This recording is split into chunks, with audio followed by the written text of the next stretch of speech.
Hello नमस्कार मेरे समाचार में आपका स्वागत है। हम आपको बहुत ही महत्वपूर्ण जानकारी देने वाले हैं अतिथि शिक्षकों को लेकर। सरकार ने एक बड़ी घोषणा की है। कैबिनेट में अस्थायी पदों को स्थायी किया गया है। इससे अतिथि शिक्षकों को कितना लाभ होगा इसके संबंध में पूरी जानकारी मैं देने वाला हूँ। और जो संविदा कर्मी हैं, आउटसोर्स कर्मचारियों हैं, उनको कितना लाभ मिलेगा सरकार की इस घोषणा। सरकार ने अस्थायी पदों को स्थायी करने की घोषणा की है। उसको 5 कैटेगरी में बांटा गया है। तो अतिथि शिक्षक इससे नियमित होंगे, किनको बाहर किया जाएगा, पूरी विस्तार से जानकारी दी गई। और लाइव वार्ता में सुनाने वाला हूँ, नेशनल डिबेट भी सुनाने वाला हूँ। सरकार ने क्या पक्ष रखा है और हाई कोर्ट का क्या निर्णय है और इससे कितने अतिथि शिक्षकों को लाभ मिलने वाला है और कितने अतिथि शिक्षक बाहर होने वाले। तो अब वीडियो बने रहे, वीडियो पूरा देखें। वीडियो अच्छी लगे लाइक और चैनल को सब्सक्राइब कर लें अपनी अपडेट पाने के लिए। सरकार से ये कहना चाहूंगा कि अगर माननीय मुख्यमंत्री जी ने 2 लाख पदों की भरने की बात अगर कही है तो ये आउटसोर्स के भी मध्य प्रदेश राज्य कर्मचारी संघ इसके खिलाफ है। नियमित भर्तियां हो, जो भी हमारे जो बच्चे काम कर रहे हैं वो जाएं और नियमित होकर अगर काम करेंगे तो उसका एक अच्छा सरकारी कामों की डिलीवरी भी अच्छी होगी। इससे सरकार का भी फायदा होगा, जनता का भी फायदा होगा। ठीक है रमेश जी, क्या इस फैसले के बाद जो अस्थायी और अस्थायी कर्मचारी उनके वेतन में भी समानताएं देखने को मिलेंगी? नहीं, देखिए वो आदेश में जो है ऐसा कुछ भी नहीं है। केवल पदों का वर्गीकरण किया गया है, ना ही उसमें ये लिखा गया है कि नियमित कर्मचारियों के समान जो स्थायी पद है उनको जो पदों को स्थायी किया जाएगा, सुविधाएं मिलेंगी। ऐसा उसके अंदर कुछ भी नहीं है। केवल पदों का वर्गीकरण है और उसमें यह कर दिया गया कि तृतीय और चतुर्थ श्रेणी के जो पद हैं वो आउटसोर्सिंग से भरे जाएंगे आवश्यकता है तो, और यह आउटसोर्सिंग प्रथा जारी रहेगी। और आउटसोर्सिंग वालों का जो शोषण और संविदा कर्मचारियों का जो शोषण जारी है वो होता रहेगा। हमारी आपके चैनल के माध्यम से माननीय मुख्यमंत्री जी से मांग करते कि माननीय मुख्यमंत्री जी आप सभी स्थितियों को समझें। जो अधिकारी आप जो लेके जाते हैं उसमें बहुत सारी चीजें वो अपने फायदे की चीज लेके जाते हैं। अधिकारी नौकरशाह नहीं चाहते कि दैनिक वेतनभोगी आउटसोर्सिंग और ये पद और ये प्रथा जैसे समाप्त हो।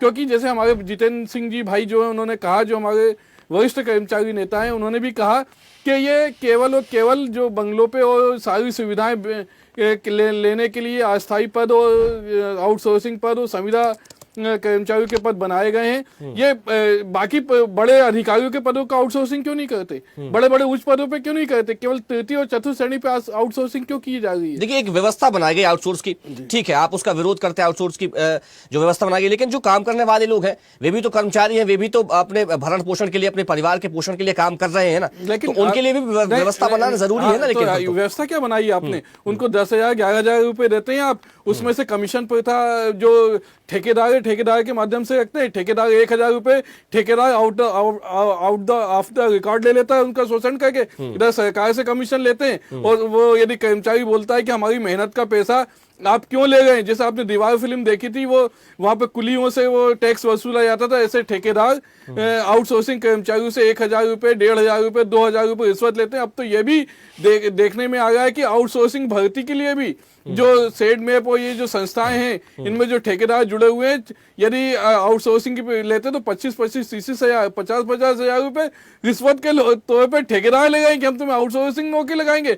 ये एक बहुत बड़ा भ्रष्टाचार का केंद्र बन चुका है आउटसोर्सिंग। और इसमें जो पढ़े लिखे नौजवान है, जो आज पढ़ लिख के इंजीनियर और सारी चीजें ग्रेजुएशन करके निकल गए, मेहनत और खून पसीने उनके माँ बाप पढ़ाते हैं। तो इसमें एक दूसरे एंगल से भी हम देख सकते हैं ना, जब कहा जा रहा है कि जो आउटसोर्स के कर्मचारी हैं उनको भी नियमित और स्थायी कर्मचारियों की तरह जो है वो लाभ दिया जाएगा, ये अंतर खत्म किया जाएगा। ये हुआ ही नहीं, ये हो ही नहीं। आप देखिए अगर ऐसा किया जाता है तो करार किए जाएंगे फिर तो उस कंपनी के साथ जिसको आउटसोर्स पर पूरा ठेका दिया जा रहा है, जिसको लिया जा रहा है, उसके साथ कई प्रकार के एग्रीमेंट भी तो किए जा सकते हैं और उसमें कर्मचारियों के हित की बात कही जाएगी। बिल्कुल, यदि ऐसा है कि नियमित कर्मचारियों के समान उनको वेतनमान और सुविधाएं संविदा कर्मचारियों और आउटसोर्सिंग कर्मचारियों को दी जाती हैं तो इससे अच्छा कोई निर्णय नहीं हो सकता। हम उनका स्वागत करते हैं, लेकिन ऐसा नहीं है। आउटसोर्सिंग को वही कलेक्टर दर जो न्यूनतम वेतन है 8,000 10,000 12,000 रुपए दिया जा रहा है और दिया जाएगा। आउटसोर्सिंग कर्मचारियों के लिए कहीं कोई बात नहीं है। जब आदेश आएगा आप देखिएगा। अंशकालीन कर्मचारियों के लिए भी सुविधा की बात कही है जीतन जी? नहीं, देखिए, अंशकालीन कर्मचारियों के लिए सुविधा की बात हुई है। अंशकालीन कर्मचारी, देखिए मैं एक उदाहरण बताऊं आपको कि स्कूल शिक्षा विभाग में अंशकालीन भर्तियों की भर्ती की गई थी बहुत न्यूनतम मानदेय पे, और आज उनको 6,000 रुपये मानदेय आज दिया जाता है। देखिए, उसके पीछे जो सरकार का कॉन्सेप्ट था वो बिल्कुल ठीक था। सरकार का कॉन्सेप्ट ये था कि अगर किसी गांव में अगर कोई हाई स्कूल है या हायर सेकेंडरी स्कूल है, तो उस गांव का ही किसी व्यक्ति को सवेरे झाड़ू पोछा करने के लिए उस स्कूल में आएगा वो, और स्कूल का झाड़ू पोछा करेगा, वहाँ पे जो भी मटके होंगे, पानी के बर्तन होंगे, उसको भरेगा, और 1-2 घंटे अपनी सेवा करने के बाद वो अपना खेती किसानी का काम करेगा और अपने जो भी धंधे करेगा। उसके पीछे कॉन्सेप्ट ये था, अंशकालिक वृत्ति के पीछे। लेकिन क्या होता है कि जब वो सरकारी सिस्टम में कोई व्यक्ति आ जाता है तो फिर उसके शोषण का काम शुरू होता है।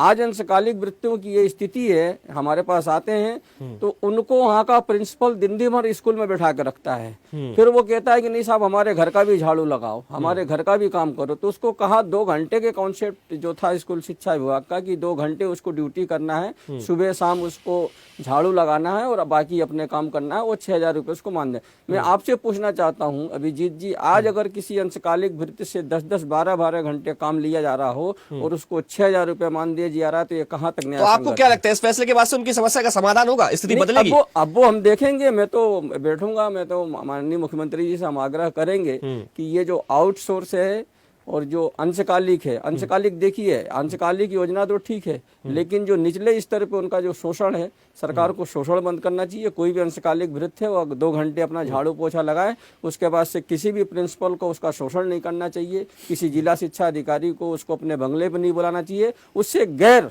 जो काम बेगारी जो कराई जाती है उस पर रोक लगना चाहिए। ठीक है, इस आखिर लेकिन मैं ये जानना चाहूंगा कि इस फैसले के बाद कौन से ऐसे कर्मचारी हैं जिन्हें खुश होना चाहिए, जिन्हें लगे कि नहीं ये फैसला बिल्कुल उनके हित में लिया गया है और अच्छा फैसला है? कार्यभारित कर्मचारी। देखिए, कार्यभारित कर्मचारियों के बारे में ये कहा गया है कि आज क्या होता है कि एक के आगे लगा दिया जाता है कार्यभारित और एक के लगा दिया जाता है नियमित। तो मैंने जो आपको बताया कि कार्यभारित कर्मचारियों को इस प्रदेश में अनुकंपा नियुक्ति की भी पात्रता नहीं थी। अगर जो व्यक्ति अक्टूबर 2016 से पहले हमारा कार्यभारित कर्मचारी एक्सपायर कर गया, उसके बच्चे को आज तक नियुक्ति नहीं मिली है, क्योंकि वो 10 अक्टूबर 2016 से लागू किया गया कि इसके बाद अगर 11 अक्टूबर को कोई अगर कार्यभारित कर्मचारी मरा है तो उसके बच्चे को अनुकंपा नियुक्ति मिली है, अगर कोई 9 अक्टूबर को मरा है तो उसके बच्चे को नहीं मिली। तो इस प्रकार की कार्यभारित में एक खाई थी, असमानताएं थी। आज अभी मैं पूरा स्टडी नहीं कर पाया हूं, अगर ये कहा गया है कि सांख्येतर घोषित कर दिया है, मैं इसका बिल्कुल स्वागत करता हूं कि शोषण बचेगा। अब जो हमारे कार्यभारित कर्मचारी अभी वर्तमान में काम कर रहे हैं, मैं ये भी चाहूंगा माननीय मुख्यमंत्री से आपके माध्यम से अनुरोध करना चाहूंगा कि एक उनको जो अवकाश नकदीकरण का लाभ है, कम से कम माननीय मुख्यमंत्री जी सांख्येतर घोषित कर दें और अगली कैबिनेट में लाके इस प्रदेश की सरकार उनको अर्जित अवकाश का लाभ भी देने का आदेश करती है, तो मैं समझता हूं कि इस प्रदेश के कार्यभारित कर्मचारियों के हक के लिए ये बड़ा निर्णय हुआ है। ठीक है, क्या कहेंगे रमेश जी?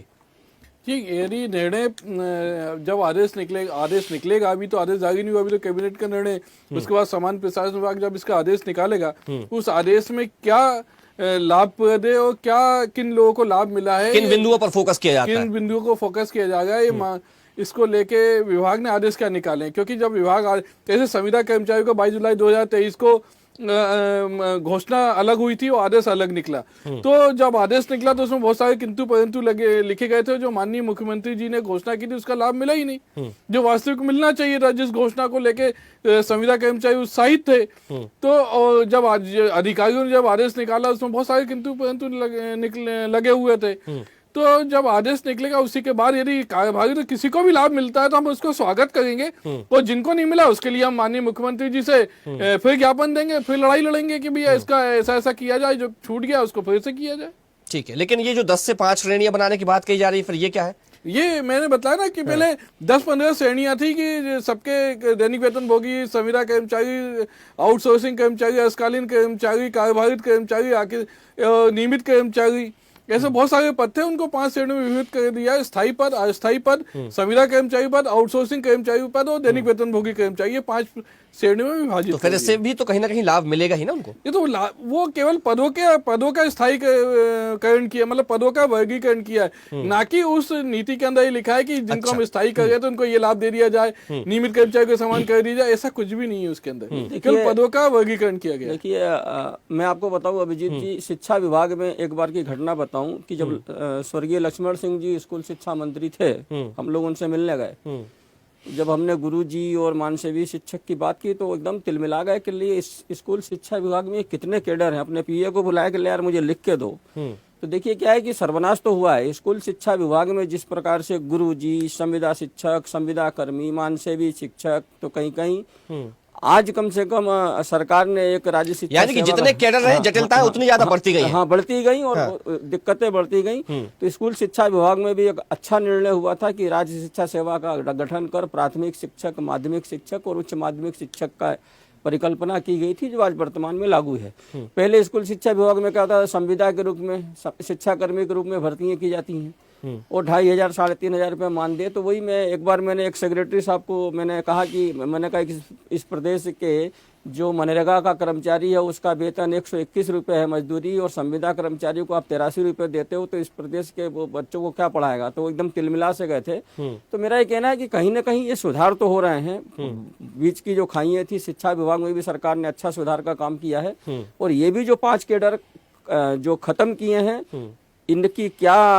अच्छा, एक छोटी सी बात और आपसे जानना चाहूंगा, ऐसे कौन से बिंदु होंगे जो आप चाहेंगे कि इस आदेश में उनका उल्लेख किया जाए, क्योंकि अभी आदेश तो आया नहीं है। जब ये आदेश आएगा तो किन चीजों पर उसमें फोकस किया जाए, और अगर आपके अनुरूप वो चीजें नहीं रहती है तो फिर क्या स्टैंड लेंगे कर्मचारी संघ? जो भी निर्णय, जैसे ये आदेश जो आता है, तो अगर इस आदेश में स्थायी कर्मी के बारे में अगर ये कहा गया कि स्थायी कर्मी हम खत्म करते हैं। देखिए, स्थायी कर्मी के बारे में माननीय उच्च न्यायालय ने भी बहुत बड़ा निर्णय दिया है और जीएडी में उसमें एक्सरसाइज चल रही थी कि जो स्थायी कर्मी जो सरकार ने बनाया था, जिनको 4,000 5,000 का जो एक स्केल दिया था, और 28 और 20 साल के संघर्ष के बाद आज भी उनको 18-19 हज़ार से ज्यादा वेतन नहीं मिल रहा। बाकी उनको 7वें वेतनमान की सुविधाएं नहीं है, अन्य उनको सुविधाएं नहीं है। तो अगर स्थायी कर्मी के बारे में भी निर्णय हुआ होगा तो ये बहुत अच्छा निर्णय है। मैंने कार्यभारित के बारे में आपको बोला ही है, और मैं चाहूंगा कि ठीक है, मैं स्वागत करता हूं कि कम से कम सरकार ने कुछ तो बांधा। ये जो 5 कैडर कौन कौन से खत्म किए, मुझे एक स्थायी कर्मी की समझ में आता है, कार्यभारित का समझ में आ रहा है। अभी आपके जो ब्रीफिंग थी उसमें भी कौन से पद समाप्त किए हैं उसका भी कहीं उल्लेख नहीं है, ना आप भी उल्लेख। ठीक है, समय की सीमा, इस चर्चा को यहीं विराम देना पड़ेगा। सरकार ने निर्णय किया है, कर्मचारी हित में ही निर्णय लिया होगा और हम इसका स्वागत करेंगे। अगर हित में नहीं होगा तो हम सरकार से बात करेंगे। ठीक है, समय की सीमा, इस चर्चा को यहीं हमें विराम देना पड़ेगा। हमारे साथ जुड़ने के लिए जितेंद्र जी आपका बहुत शुक्रिया, और रमेश राठौर जी आपका भी बहुत धन्यवाद। तो मध्य प्रदेश के कर्मचारियों के हित में एक बड़ा फैसला कैबिनेट में लिया गया, हालांकि इसको लेकर अब आदेश आएगा और इस आदेश पर कर्मचारी संगठनों की नजरें हैं। फिलहाल चर्चा में इतना ही, देखते